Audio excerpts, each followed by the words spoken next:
मालदीव्स में हाल ही में उसके राष्ट्रपति मोहम्मद मुइज़ू ने एक और वोट प्राप्त करके अपनी विक्ट्री को सुनिश्चित किया है मालदीव्स में। क्या इससे भारत को घबराना चाहिए? क्या भारत का खेल मालदीव्स में ख़त्म हो गया? तो ऐसा कोई नहीं चीज़ है। आज के इस वीडियो में आपको इस वीडियो के अंत तक एक चीज़ ज़रूर समझ आ जाएगी कि मालदीव्स में जो भी हो रहा है वो हमारी प्रिपेयर्ड स्क्रिप्ट के हिसाब से ही हो रहा है और हमें प्रिडिक्टेबली हर एक इवेंट का आउटकम पता है और आगे भी पता रहेगा। घबराने की आवश्यकता नहीं। शुरुआत करता हूँ थोड़ा सा बैकग्राउंड देके मालदीव्स के बारे में, ताकि आपको चीज़ें समझने में सरलता हो। 1978 से 2008 तक बहुत लंबे समय तक मालदीव्स में उनका जो हेड ऑफ द स्टेट था उसका नाम था अब्दुल गयूम। अब्दुल गयूम भारत के साथ हमेशा से रिश्ते अच्छे रखता था। उसने कभी भी भारत के साथ किसी प्रकार की कोई बाधा नहीं आने दी। 2008 में उसने खुद ही अपना सक्सेसर चुना और उसके सक्सेसर का नाम था मोहम्मद नशीद। मोहम्मद नशीद उस समय मालदीवियन डेमोक्रेटिक पार्टी का लीडर बना और वहाँ से लेके आज तक 2008 से आज तक मालदीवियन डेमोक्रेटिक पार्टी MDP एक प्रो इंडिया पार्टी है और मालदीवियन डेमोक्रेटिक पार्टी का जो लीडर मोहम्मद नशीद है वो भी हमेशा से प्रो इंडिया रहा है। लेकिन मालदीवियन डेमोक्रेटिक पार्टी का जो ओपोनेंट था, यानी कि पॉलिटिकली मालदीव्स में जो उसकी अपोजिशन थी, वो थी basically progressive party of Maldives. तो प्रोग्रेसिव पार्टी ऑफ मालदीव्स जो है उसका लीडर है अब्दुल्ला यामीन, और ये अब्दुल्ला यामीन और प्रोग्रेसिव पार्टी ऑफ मालदीव्स जो है इसको सपोर्ट करता है बेसिकली चाइना। तो मालदीव्स में खेल सिंपल है, वहाँ पर दो बड़ी पार्टियाँ हैं। पहली पार्टी है मालदीवियन डेमोक्रेटिक पार्टी जिसका लीडर था मोहम्मद नशीद जो प्रो इंडिया है। दूसरा है मालदीव के अंदर प्रोग्रेसिव पार्टी ऑफ मालदीव्स जिसका लीडर है अब्दुल्ला यामीन जो प्रो चाइना है। 2018 की बात है। 2018 में मालदीव्स में चुनाव हुए। मालदीव्स में चुनाव के समय 2018 में उस समय जो सरकार थी वो अब्दुल्ला यामीन की थी और अब्दुल्ला यामीन प्रोग्रेसिव पार्टी ऑफ मालदीव्स का था। अब्दुल्ला यामीन जो प्रोग्रेसिव पार्टी ऑफ मालदीव का लीडर था वो बंदा चाइना के प्रो था। चाइना ने उस समय अब्दुल्ला यामीन को बहुत सारा फेक कॉन्फिडेंस दिलाया। उसको बोला कि आप बिल्कुल घबराइए मत, निश्चिंत रहिए, इलेक्शन आप ही जीतेंगे। लेकिन समस्या क्या थी? समस्या ये थी कि चाइना इतना ज़्यादा कॉन्फिडेंट क्यों था अब्दुल्ला यामीन को लेके?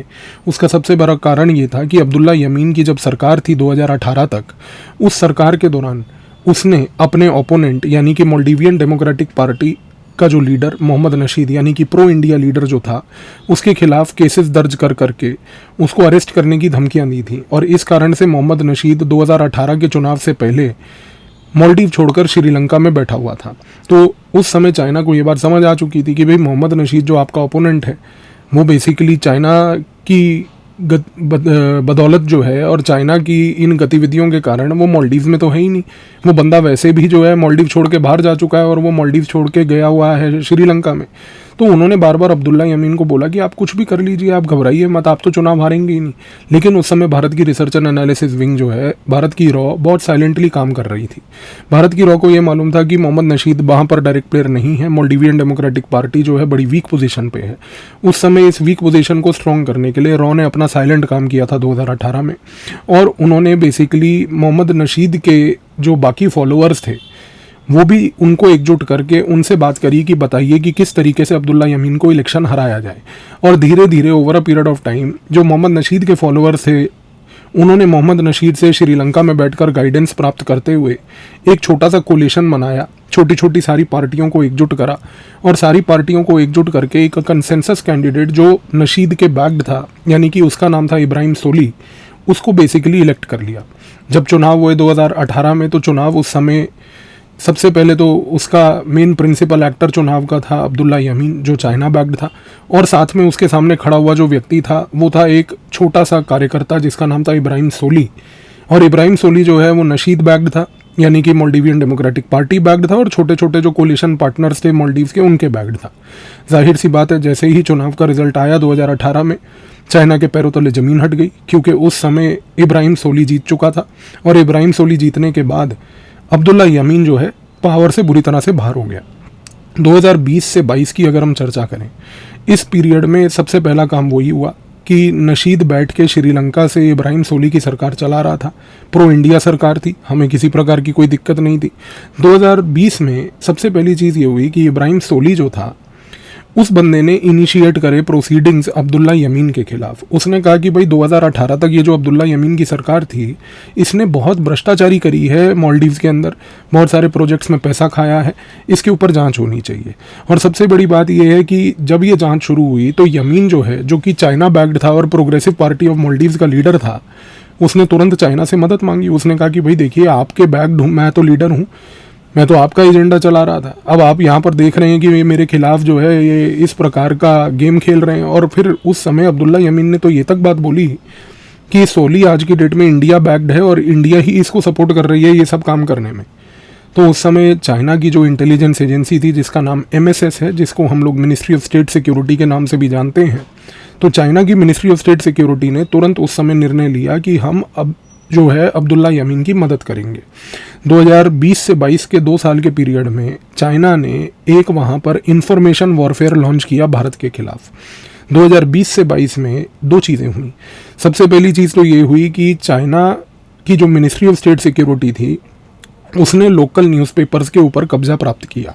उसमें से सबसे महत्वपूर्ण न्यूज़पेपर, एक जो मालदीव में सबसे ज़्यादा रीडरशिप वाला है, वो है DRS न्यूज़। DRS न्यूज़ के अंदर चाइना ने बहुत सारा इन्वेस्टमेंट करवाया, वो भी कोवर्ट लेवल पर मिनिस्ट्री ऑफ स्टेट सिक्योरिटी के तहत। जैसे ही उसमें पैसा भरने की कोशिश हुई, इसके बाद क्योंकि DRS न्यूज़ का न्यूज़पेपर ऐसा है कि वो मालदीव्स का ऑलमोस्ट हर एक आदमी उसको पढ़ता है, तो चाइना ने इस न्यूज़पेपर के अंदर एक एंटी इंडिया फीलिंग को क्रिएट करना शुरू किया। और उसमें सबसे पहले शुरुआत हुई एक इंडिया आउट कैंपेन की। इस इंडिया आउट कैंपेन के अंदर 2-3 चीज़ें बार बार रिपीटेडली जनता के और आवाम के मन में बोली गई। पहली चीज़ ये बोली गई कि इंडिया जो है मालदीव्स के अंदर बहुत इंटरफेरेंस करता है। दूसरी चीज़ ये बोली गई कि जो अब्दुल्ला यमीन है, आज की डेट में इब्राहिम सोली उसको टॉर्चर कर रहा है नरेंद्र मोदी के कहने पे। भाई नरेंद्र मोदी को आज की डेट में और कोई काम नहीं है कि सिर्फ वो बैठ के एक ऐसे निकम्मे से ऑपोजिशन नेता को वो टॉर्चर करे। तो ये प्रकार की बचकानी हरकतें जो चाइना उस समय करवा रहा था, उसका ऑब्जेक्टिव सिर्फ ये था कि लोगों के प्रति, भारतीयों के खिलाफ और भारत देश के खिलाफ खास करके इस प्रकार का एक नेगेटिव सेंटीमेंट बने। और तो और तीसरी चीज़ ये हुई कि 2022 में सबसे बड़ी बात यह है कि 21 जून को हम लोग योगा डे सेलिब्रेट कर रहे थे मालदीव्स में। और उस समय मालदीव्स में जब योगा डे का सेलिब्रेशन होना था, उस सेलिब्रेशन के दौरान एक बहुत बड़ा फंक्शन हमने एक स्टेडियम में ऑर्गेनाइज किया था। और वो स्टेडियम के बाहर तुरंत जो है चाइना के MSS के थ्रू पैसे देकर जो प्रोग्रेसिव पार्टी ऑफ मालदीव्स थी, जिसका लीडर अब्दुल्ला यमीन था, उसने लोगों को एकजुट करके पैसों से बसों में बुला कर स्टेडियम के बाहर प्रोटेस्ट चालू कर दिए, ये कह के कि मालदीव्स की धरती पर योगा नहीं होगा, क्योंकि मालदीव्स की धरती जो है वो योगा को इसलिए एक्सेप्ट नहीं करती क्योंकि योगा तो बिल्कुल ही एंटी इस्लामिक है। भाई कितनी अजीब सी बात है। आप ये कह रहे हो कि योगा अगर एंटी इस्लामिक है तो वो मालदीव में नहीं होगी, और मालदीव के हर एक रिजोर्ट में शराब का सेवन खुल्लम होता है, वहाँ पर पोक का सेवन खुला होता है, और शराब और पोक तो जैसे कि इस्लाम में बड़े पवित्र माने जाते हैं। तो ये सारा खेल रच रही थी पीछे बैठ के चाइना उस समय। और जाहिर सी बात है कि ये योगा डे सेलिब्रेशन को रोकने के पीछे चाइना का बहुत बड़ा हाथ था। भारत ने अपना समय खराब नहीं किया, सोली को सपोर्ट करते हुए बोला कि आप यमीन को जो है पकड़िए, बिकॉज ये आदमी बिल्कुल ही आउट ऑफ कंट्रोल होता जा रहा है। सोली ने इन्वेस्टिगेशन फटाफट पेशअप करवाई, और पेशअप करवा के यमीन को 11 साल की जेल करवा दी।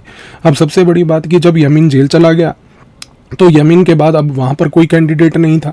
अब जब वहाँ पर कोई कैंडिडेट नहीं था तो पिछले साल जब चुनाव हुए मालदीव्स में, तो कितनी अजीब सी परिस्थिति थी। आप सोचिए कि मालदीव्स में 2023 के चुनाव के दौरान एक पार्टी है प्रोग्रेसिव पार्टी ऑफ मालदीव, जिसका लीडर है अब्दुल्ला यमीन, जो 11 साल की जेल की वजह से जेल में बैठा है। दूसरी मेजर पार्टी है मालदीवियन डेमोक्रेटिक पार्टी, जिसका लीडर है मोहम्मद नशीद, जो श्रीलंका में बैठा है। आयरॉनिकल बात यह थी कि मोहम्मद नशीद का फ्रंट ऑर्गेनाइजेशन वाला कैंडिडेट बेसिकली इब्राहिम सोली कंट्रोल कर रहा था, और यहाँ पर दूसरी जगह पर अब्दुल्ला यमीन एकदम बगैर कैंडिडेट के, बिना किसी कैंडिडेट के बैठा था। तो जाहिर सी बात है कि जब 2023 में इलेक्शन हुए तो चाइना ने उस समय फिर से बैठकर अब्दुल्ला यमीन को पूछा, चाइना ने अब्दुल्ला यमीन को पूछा कि भाई बताइए अब आपको तो जेल हो गई है, तो अब आप किस कैंडिडेट को फेवर करते हैं। तो उस समय अब्दुल्ला यमीन ने अपने ही मंत्रिमंडल का एक सदस्य तो था, जिसका नाम बेसिकली था मोहम्मद मुइज़ू, उसका नाम रेकमेंड किया। तो अब जो कॉन्टेस्ट होना था 2023 में, वो होना इंडिया चाइना के बीच में था। वो होना था ministry of state security versus research and analysis wing, और वो होना था basically progressive party of Maldives के मोहम्मद मुइज़ू वर्सेस उस समय इब्राहिम सोली जो कि मोल्डिवियन डेमोक्रेटिक पार्टी के कोलिशन फ्रंट को लीड कर रहा था। जाहिर सी बात है कि उस समय जब ये चुनाव हुआ, क्योंकि 2020 से 22 में चाइना ने एंटी इंडिया सेंटीमेंट बहुत अग्रेसिव लेवल पर बना रखा था, तो इस एंटी इंडिया सेंटीमेंट पे खेलते हुए 2023 का जो चुनाव हुआ, उस चुनाव में मोहम्मद मुइज़ू जीता। तो जैसे ही मोहम्मद मुइज़ू जीता तो सबसे पहली चीज़ तो यही हुई कि भाई प्रोग्रेसिव पार्टी ऑफ मालदीव्स जो है उसने कब्जा वापस पा लिया, यानी कि प्रो चाइना पार्टी वापस मालदीव में आ गई। अब समस्या क्या थी? समस्या बहुत बड़ी ये थी कि जब ये पार्टी आ गई तो इसने आकर एंटी इंडिया रेटरिक को, यानी कि इस एंटी इंडिया शोर को और बढ़ावा दिया। और सबसे बड़ी बात है कि उसके बाद तब से लेके पिछले साल से अगर 4 से 6 महीने का मालदीव का हम कुछ देखते हैं, उनका जो व्यवहार है उससे काफ़ी सारी चीज़ें अब समझ आने लग गई हैं। जनरली ये होता था कि मालदीव के जितने भी head of the state elect होते थे वो इंडिया फर्स्ट के विजिट पे पहले भारत फॉरेन टूर के लिए आते थे। मुइज़ू ने इस रिकॉर्ड को तोड़ा और मुइज़ू ने बोला कि नहीं भाई, हम तो सबसे पहले जो है चाइना जाएंगे, क्योंकि हम तो चाइना बैक्ड हैं।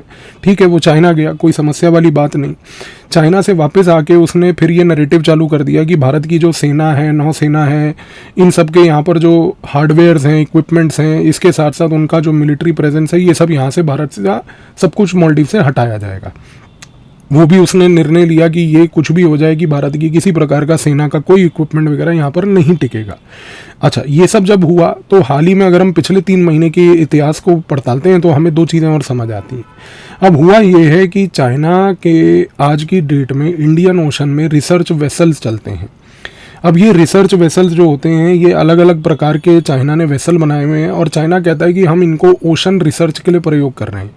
रियलिटी ये है, जो भारत की रिसर्च एंड एनालिसिस विंग से लेकर अमेरिका की CIA भी जानती है कि ये जो सारे रिसर्च वेसल्स हैं ये कोई रिसर्च वाले नहीं है। इनका सिर्फ और सिर्फ काम होता है स्नूपिंग करना, दूसरे देशों के ऊपर नज़र रखना और उनकी गतिविधियों को बड़े बड़े इंस्ट्रूमेंट्स लगा के रिकॉर्ड करना।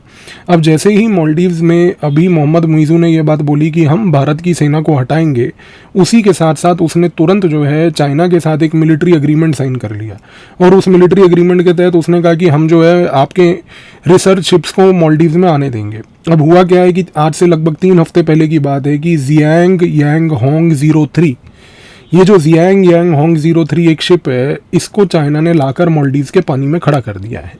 दिक्कत ये है कि इस शिप में लगे हुए हैं बड़े एडवांस्ड क्वालिटी के रेडार्स। इन रेडार से आज की डेट में मध्य प्रदेश से ऊपर राजस्थान के बाउंड्री तक का पूरा कम्युनिकेशन सैटेलाइट के बेसिस पे चाइना आज की डेट पे इंटरसेप्ट कर पा रही है। और इस पूरे इलाके में अगर आप ध्यान से ऑब्जर्व करें तो भारत की सैटेलाइट लॉन्च सेंटर सारे इसी इलाके में लोकेटेड हैं। भारत की बहुत सारी सुरक्षा एसेट्स यहाँ पर लोकेटेड है, हमारे एयर बेसेस हैं इस पूरे इलाके में। तो जो पेनिनसुलर इंडिया है वो पूरा का पूरा आज की डेट में उसके इंटरसेप्शन के लिए चाइना ने जियांग यांग होंग 03 शिप लाके खड़ी कर दी है। अच्छा, इसके बाद सबसे बड़ी बात क्या है कि मुइज़ू पिछले 3-4 महीनों से एक भारत के खिलाफ साइकोलॉजिकल वॉर चला रखी है उसने। अब ये जो साइकोलॉजिकल वॉर है ये मुइज़ू खुद नहीं चला रहा है, इसको चलवाने वाले चाइना वाले हैं। मुइज़ू सिर्फ शब्द अपने मुंह से खोल रहा है, शब्द लिख के भेजने वाला MSS है, चाइना है। अब ये क्या बोल रहे हैं? अब देखिए, मालदीव्स के कॉन्टेक्स्ट में ये होता था कि भारत जो है मालदीव्स को बहुत सारी दवाइयाँ कम दाम पर बेचती थी, क्योंकि मालदीव्स एक टापू देश है, उसके आसपास कोई वैसे भी लैंड फ्रंटियर है नहीं, प्लस मैन्युफैक्चरिंग सेंटर्स नहीं है। तो भारत एक विश्व तौर पर अगर आप देखें तो वासुदेव कुटुंबकम की फिलॉसफी में बिलीव करते हुए हम लोग मालदीव्स को सस्ते में दवाइयाँ देते थे। अब हुआ गया है कि चाइना के कहने पे मालदीव्स ने एक नया नैरेटिव चालू किया है। मुइज़ू आज की डेट में बोलता है कि हम अब जो दवाइयाँ लेंगे फ्यूचर में वो हम लेंगे यूरोप से, क्योंकि यूरोप की दवाइयाँ जेन्युइन होती हैं। देखिए, शब्द का प्रयोग जिस तरीके से वो कर रहा है उस शब्दों के प्रयोग को समझिए। मुइज़ू ये नहीं बोल रहा है कि हम दवाइयाँ भारत से नहीं लेंगे, वो भारत को एक क्रिटिकल नज़रिए से ऐसा पेश करते हुए आपके सामने दिखा रहा है कि भारत की बेइज्जती हो। अब देखिए, ये स्क्रिप्ट चाइना की MSS ने लिख के दी है उसको। ये बात बोलना कि हम दवाइयाँ यूरोपियन मार्केट से लेंगे क्योंकि वो यूरोप की दवाइयाँ जेन्युइन होती हैं, उससे इनडायरेक्टली वो ये कहना चाह रहा है कि भारत की दवाइयाँ जेन्युइन नहीं होती हैं। तो आज की डेट में लोगों के मन में मालदीव के खास करके वो ये पॉइंट डालना चाहता है कि जो दवाइयाँ आप लोग अभी तक कंज्यूम कर रहे थे उसकी वजह से कोई हेल्थ रिस्क हो जाए तो हमें मत बोलिएगा, हम जेन्युइन दवाइयाँ लाएंगे। दूसरी चीज़ क्या हुई है कि उसने अब ये बोलना शुरू कर दिया एक और चीज़ कि जितने भी भारत के डॉर्नियर एयरक्राफ्ट्स वगैरह होते थे जो कि मालदीव्स में अभी तक जो बीमार व्यक्ति होते थे एक टापू से दूसरे टापू उनको फेरी करने में मदद करते थे, अब उसने बोलना शुरू कर दिया है कि हम अपने मालदीवियन -8 एयरक्राफ्ट्स जो हैं उनका प्रयोग करेंगे। देखिए बात वही है, घूम फिर के आप भारत को नीचा दिखाना चाह रहे हैं, भारत की बेइज्जती करना चाह रहे हैं अंतर्राष्ट्रीय स्तर पर जो आप शब्दों का प्रयोग कर रहे हैं वो ऐसे हैं कि आप डायरेक्टली भारत पे किसी प्रकार का कोई वैकल्पिक आक्रमण नहीं कर पा रहे हैं। तीसरी चीज़ ये हुई है कि आज की डेट में वो ये बोलने लग गया है कि भारत की जो सेना है उसके सारे के सारे प्रेजेंस और सारा मिलिट्री हार्डवेयर सॉफ्टवेयर जो है वो सारा इंफ्रास्ट्रक्चर यहाँ से हम लोग हटाकर मालदीव से उसको भारत को वापस भेज देंगे। अच्छा, अब ये सब चीज़ें तो चल रही हैं। अब सबसे बड़ा सवाल उठता है कि भाई आज की डेट में मालदीव जो ये सब कर रहा है और हमें ये समझ आ गया है कि वो चाइना की बैकिंग से भी कर रहा है, तो सवाल सबसे बड़ा ये उठता है कि भाई इस पर्टिकुलर इशू से मालदीव को आज की डेट में क्या मिल रहा है। मैंने आपको थोड़ी देर पहले बोला था कि सारी स्क्रिप्ट तो हमने ही बनाई है, तो हमें तो बिल्कुल वरी करने की आवश्यकता ही नहीं, क्योंकि अगर हमारी बनाई हुई स्क्रिप्ट है, बिल्कुल हमारी बनाई हुई स्क्रिप्ट है। देखिए चाइना आज की डेट में मालदीव को प्रयोग इसलिए कर रहा है क्योंकि चाइना भोखला गया है। चाइना भोखला इसलिए गया है क्योंकि आज की डेट में वो पागलपन में बैठा है, क्योंकि उसका खेल नंबर 1 बांग्लादेश में पिछले साल हमने ख़त्म किया। बांग्लादेश में शेख हसीना के री इलेक्शन के बाद जो कि एक प्रो इंडिया लीडर है, उसने चाइना की एंट्री को बिल्कुल ही बिल्कुल मिनिमाइज़ कर दिया है। दूसरी सबसे बड़ी चीज़ क्या हुई है कि म्यांमार में आज की डेट में मेजर लेवल पे ऑपरेशंस चल रहे हैं, जिसकी वजह से म्यांमार में एक सिविल वॉर है, और इन सिविल वॉर के कारण लॉन्ग रन में जो चाइना का म्यांमार में प्रेजेंस है वो बहुत ही जल्द आने वाले 6 से 8 महीने में टूटने वाला है। और म्यांमार में जो खेल चल रहा है वो खेल भारत के नॉर्थ ईस्ट के स्टेट्स से ही चल रहा है। और आपको मैं दूसरी एक बड़ी महत्वपूर्ण चीज़ ये भी बताऊं कि भारत के नॉर्थ ईस्टर्न स्टेट्स में आज की डेट में म्यांमार के अंदर खेल चलाने के लिए 2 शक्तियां यहाँ पर बैठी हैं, वो है यूएस और इजराइल। यूएस और इजराइल के दोनों के जो इंटरेस्ट म्यांमार से पूरे के पूरे रेजिम चेंज को करने का प्लान बनाया जा रहा है, एग्जीक्यूट किया जा रहा है, वो बड़ी शक्तियों का बड़ा खेल नॉर्थ ईस्ट के स्टेट से हो रहा है। उसका खमियाजा हमने मणिपुर के वायलेंस तक भी एक जगह पर देखने को पूरा देखा है। और तो और सबसे बड़ी चीज़, तीसरी बात अगर आप देखें तो नेपाल में सबसे बड़ी चीज़ ये हुई है कि आज की डेट में जितनी भी कोशिश चाइना ने करी, उस चाइना की सारी मुहिम का नेपाल में पानी फिर गया है। चाइना ने नेपाल में बड़ा इम्पोर्टेंट पिछले साल एक काम अचीव किया। उसने बेसिकली चाइना ने क्या किया कि लुम्बिनी में और पोखरा में 2 इंटरनेशनल एयरपोर्ट्स बनाए। वहाँ पर एयरपोर्ट्स पहले भी थे पर वो छोटे एयरपोर्ट्स थे।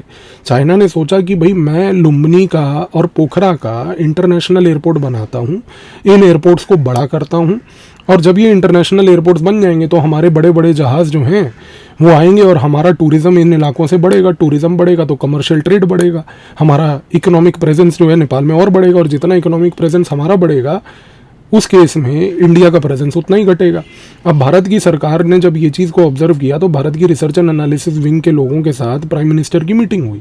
प्रधानमंत्री ने पूछा कि भाई रॉ वालों से कि बताइए कि भैया अब ये तो इतने बड़े 2 एयरपोर्ट अगर बना लेंगे चाइना वाले, और मान लीजिए कि ये लुम्बिनी और पोखरा में टूरिज़्म को इंटरनेशनलाइज कर देंगे, तो हमें क्या करना चाहिए। तो भारत की रिसर्च एंड एनालिसिस विंग ने लास्ट ईयर की ही बात है कि एक मीटिंग में प्रधानमंत्री को ये सलाह दी कि साहब आप वरी मत कीजिए, आपको सिर्फ एक सिंपल काम करना है, ये इंश्योर करते हुए कि ये जो पोखरा का और लुम्बिनी का इंटरनेशनल एयरपोर्ट है, ये दोनों के दोनों जो एयरपोर्ट्स हैं ये कमर्शियली वायबल ही ना बने। अब उस समय प्रधानमंत्री साहब ने पूछा कि भाई ये कैसे होगा, तो भारत की रॉ ने एक सिंपल सा सजेशन दिया, और वो ये दिया कि आज की डेट में कोई भी चाइना की तरफ से जो फ्लाइट है वो भारत की टेरिटरी के आसाम वगैरह वाले इलाके के ऊपर सिक्किम के थ्रू होते हुए ही भारत से होती हुई ही इन इलाकों में जाएगी। आप अपना ओवर स्पेस राइट्स जो हैं, एयर स्पेस राइट्स, उसको बंद कर दीजिए। और भारत ने वही किया। एक बहुत ही साइलेंट और चुपचाप लेवल पर चाइना के पूरे गेम के ऊपर हमने पानी फेर दिया कि आज की डेट में अगर आप देखें तो चाइना ने इतनी बड़ी इन्वेस्टमेंट करके लुम्बिनी का और पोखरा का एयरपोर्ट तो बना लिया है, लेकिन उस एयरपोर्ट बनाने के बावजूद भी चाइना आज की डेट में ऐसी परिस्थिति में फंस रखा है कि ये दोनों एयरपोर्ट पिछले 6 महीने से कमर्शियली वाइबल ही नहीं है। और इनकी कमर्शियल वाइबिलिटी इस कारण से नहीं है क्योंकि सबसे बड़ी चीज़ ये है कि भारत ने अपने ओवर स्पेस राइट्स और फ्लाइंग राइट्स जो हैं चाइना के एयरक्राफ्ट्स को इन टेरिटरी के अंदर जाने के लिए दिए ही नहीं है। तो आज की डेट में ये एयरपोर्ट्स वहाँ पर ख़त्म हो गए, तो चाइना का इन्वेस्टमेंट वहाँ पर वेस्ट हुआ, जिसकी वजह से चाइना एकदम बौखलाया हुआ है कि ये क्या हो गया हमारे साथ। और तीसरी सबसे बड़ी बात, भूटान के अंदर बड़े समय से जो लीडर था उसका नाम था लोते शेरिंग, और ये जो लोते शेरिंग लीडर था ये बेसिकली एक प्रो चाइना लीडर था। पिछले चंद महीनों से आपने न्यूज़ में ये चीज़ ऑब्जर्व करी होगी कि चाइना और जो भूटान है ये दोनों बाउंड्री लेवल पर एक अग्रीमेंट को नेगोशिएट कर रहे हैं, इन दोनों के बीच में संपर्क बढ़ रहा है, चाइना एक भूटान में बड़ा प्लेयर बनने जा रहा है।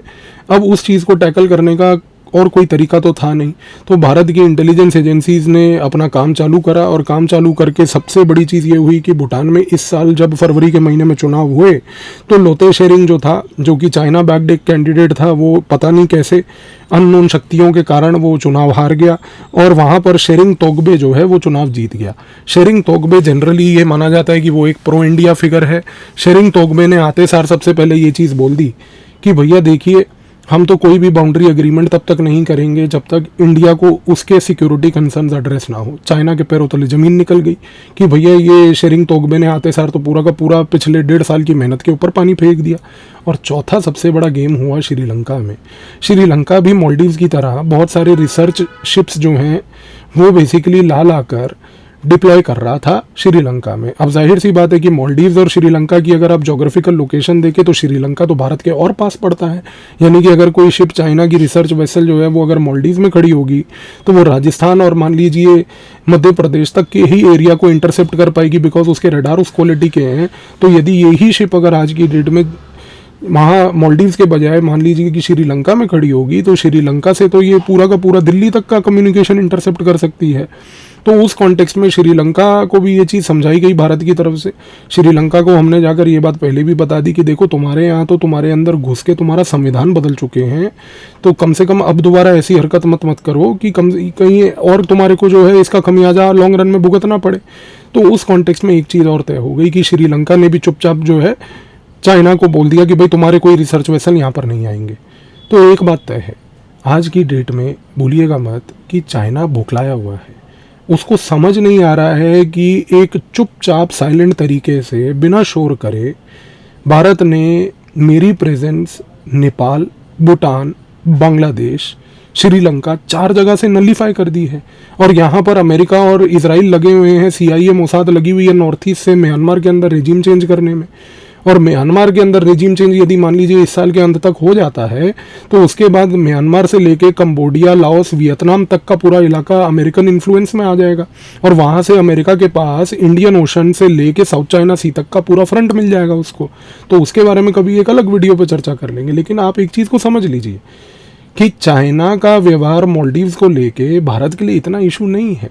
और तो और आखिर में एक पॉइंट ज़रूर मैं आपको बताऊंगा, आज की डेट में जो प्रोग्रेसिव पार्टी ऑफ मालदीव्स है, ये जो प्रोग्रेसिव पार्टी ऑफ मालदीव्स है जिसका लीडर अब्दुल्ला यमीन था, और अब्दुल्ला यमीन को जब 11 साल की जेल हुई उसके बाद उसने मुइज़ू को बनाया। आज की डेट में इस चीज़ की वजह से भी प्रॉब्लम हुई है। प्रॉब्लम ये है कि मुइज़ू जो है पार्टी के अंदर मंत्रिमंडल में एक छोटा व्यक्ति था, वो आज की डेट में हेड ऑफ द स्टेट बनने का स्टेचर नहीं रखता था। लेकिन सबसे बड़ी बात यह है कि प्रोग्रेसिव पार्टी ऑफ मालदीव्स का जो चीफ है उस चीफ का नाम है वाहिद हसन। वाहिद हसन जो है आज की डेट में मोहम्मद मुइज़ू से बड़ा निराश है। वाहिद हसन जो है वो ये कहता है कि भाई पार्टी को बनाने वाला व्यक्ति था मैं, पार्टी को खड़ी करने वाला व्यक्ति था मैं, पार्टी में सारा कार्यकाल को संभालने वाला ऑर्गेनाइजेशनल मैन था मैं, और आपने उठा के एक छोटे से ये कटपुंजी को बना दिया देश का वो राष्ट्रपति। तो आज की डेट में मुइज़ू के जो खुद का मंत्रिमंडल है उस मंत्रिमंडल में बड़ी समस्या है, और भारत की रिसर्च एंड एनालिसिस विंग के जो हमारे लड़के हैं वो लगे हुए हैं इसी चीज़ के ऊपर। हमें पता है कि वाहिद हसन एक ना एक दिन मेजर रिवोल्ट करेगा, इसीलिए मैं आपको बोल रहा हूँ निश्चिंत रहिए। मुइज़ू की सरकार ज़्यादा समय नहीं टिकेगी, ये अपना 5 साल का टेन्योर पूरा नहीं करेगी, ये उससे पहले जाएगी। और जैसे ही ये जाएगी आप देखेंगे कि उसके बाद चाइना का जो ये पूरा का पूरा इंडियन ओशन में जो प्लान था श्रीलंका और मालदीव्स को लेके, श्रीलंका का खेल तो ख़त्म हुआ ही हुआ। वाहिद हसन एक बार जो है कन्विंस हो जाए, जिसके ऊपर कार्य चल रहा है, आने वाले समय में आप देखेंगे कि उसके बाद मालदीव से भी चाइना को लात पड़ेगी। तो घूम फिर के मसला सिंपल है, बौखलाहट है चाइना की, करने दीजिए, स्क्रिप्ट तो अपनी है। वाहिद हसन अभी बहुत बड़ा एक एसेट है, देखेंगे कैसे मैनेज होता है। और आप देखेंगे कि अगले 6 से 8 महीने, मतलब इस साल के एंड तक, मालदीव्स में भी और म्यांमार में भी बहुत बड़ी चीज़ें होने वाली हैं। तो आई होप इस वीडियो के बाद अब आपको चीज़ें समझ आ गई होंगी। धन्यवाद।